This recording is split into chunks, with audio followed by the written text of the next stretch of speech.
नमस्कार, मैं Vinay Kumar. Study for गोल में आप सबों का स्वागत है। आज हम बात करेंगे खोटा विषय से संबंधित आँखें के गीत पुस्तक के बारे में और जानेंगे इस पुस्तक में आए हुए लेसन बाहरे राउत के संबंध में। तो चलिए हम आपको बताते चलें कि आँखें के गीत जो खोटा कविता संग्रह टाइप का पुस्तक है, जिसके लेखक श्रीनिवास पानुरी जी हैं, जिनका जन्म 1920 में हुआ था। तो चलिए हम इनके कुछ और परिचय को बता दें कि इनका जन्म तो जान रहे हैं आपको 1920 में हुआ था।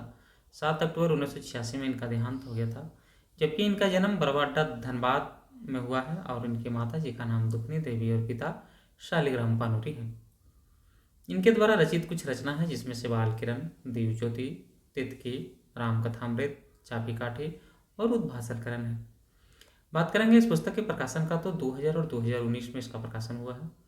खोटा का भीष्म पितामह के नाम से इनको विश्वनाथ दत्त बुलाते थे, जबकि खोटा वाल्मीकि का उपाधि या तो पदवी कह सकते हैं आप, तो पंडित रामदयाल पांडे के द्वारा दिया गया था। वहीं अगर बात करेंगे कि श्रीनिवास पानुरी जी को खोटा टैगोर का उपाधि किसने दिया था, तो विकल शास्त्री जी का नाम आ जाएगा।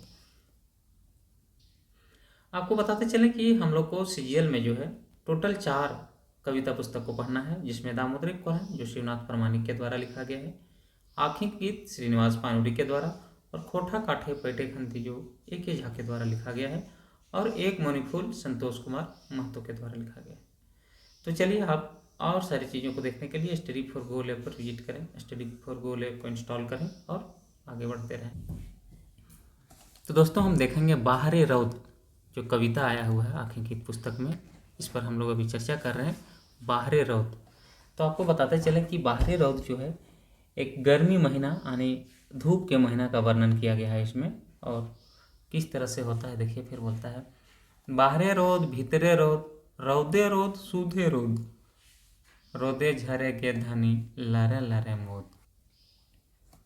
बोल रहा है कि बाहरे रोद भीतरे रोद यानी बाहर भी धूप है अंदर भी धूप है, रौदे रोद सूधे रोद यानी रौद ही रौद यानी धूप ही धूप, शुद्ध रूप से यानी सिर्फ धूप ही धूप दिख रहा है।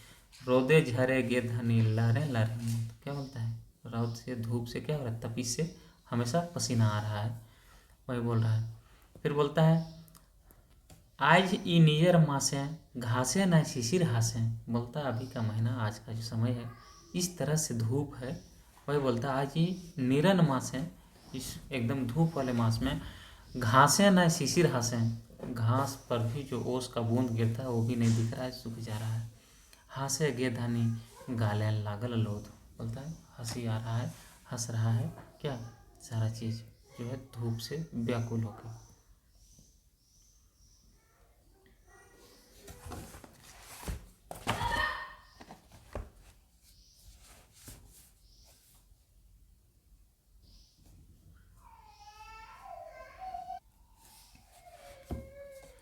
दोस्तों इसमें कवि जो है बाहरे रौद में अपने अनुभव को साझा किया है। बाहर भीतर चारों ओर प्रतिकूल परिस्थिति होने के बाद भी सिर्फ अपने प्रेयसी के संग मात्र से तन मन वातावरण आनंद में डूब जाता है इनका। यह एक सिंगारिक तौर पर का कविता है, सिंगारिक योग कारक यानी संयोग श्रृंगार का कविता है कह सकते हैं आप इसको। तो बाहरे रौद बोलता है कविता निरन यानी गर्मी महीना का, रोद यानी धूप कर वर्णन करल गेल है यानी बखान किया गया है, उसका चर्चा किया गया है। इसमें आया हुआ क्वेश्चन है जैसे कि आप देखेंगे बाहरे रौद कविता कौन महीने चित्रण है, यानी बाहरे रौद जो कविता है इसमें किस महीने का चित्रण किया गया है, दर्शाया गया है। तो आपको देखने को मिलेगा जाड़, रौद महीना, नीरन मास और फागुन मास। तो स्पष्ट इसमें नीरन मास का किया गया है यानी धूप के महीना को। यहीं पर हम आगे आएंगे और देखेंगे बाहरे रोद कविता शिशिर कर माने यानी शिशिर जो आया है इस कविता में उसका असली मीनिंग माने क्या होगा, धूप, बारिश, ओस की बूंद। तो इसका आंसर हो जाएगा ओस की बूंद, शिशिर कर माने। फिर आगे देखेंगे बाहरे रोद कैसन कविता लगे। तो बाहरे रोद अभी हम बता रहे थे कि एक सिंगारिक कविता है, सिंगारिक रस का कविता है, तो यही इसका आंसर हो जाएगा। फिर बाहरे रौद कर लिखवैया के है यानी जो कविता बाहरे रौद है इसके लेखक कौन है, तो श्रीनिवास पानुरी जी हैं। दोस्तों आपको हम बताते चलें कि स्टडी फॉर गोल के टेलीग्राम चैनल पर डेली 8 बजे और 9 बजे यूज कराया जा रहा है, जहां आप पार्टिसिपेंट हो सकते हैं। 50 फुल लेंथ टेस्ट जो खोटा का मात्र 199 रुपये में उपलब्ध करा दिया गया है। आप यहाँ आकर टेस्ट लगा सकते हैं। आप आइए प्ले स्टोर पर और स्टडी फॉर गोल्स ऐप को डाउनलोड कीजिए और खोटा से संबंधित विषय वस्तु को देखें, समझें और जानें। तब तक के लिए आप सबों को धन्यवाद।